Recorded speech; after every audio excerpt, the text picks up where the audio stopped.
ये CBI custody नहीं BJP custody है। मोहतरम नाज़रीन आदाब, जी टुडे न्यूज़ में आप सभी का खैर मकदम है। दिल्ली शराब स्काम केस में बीआरएस की रुकने कानून साज काउंसिल कविता की अदालती तहवील में इस महीने की 23 तारीख तक तौसी की गई है।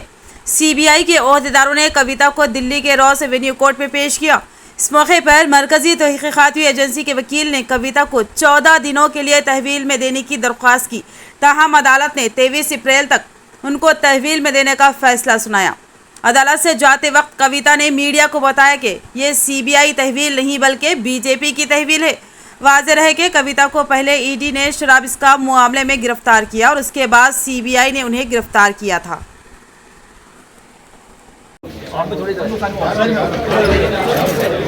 సిబిఐ కస్టడీ కాదు, బీజేపీ కస్టడీ.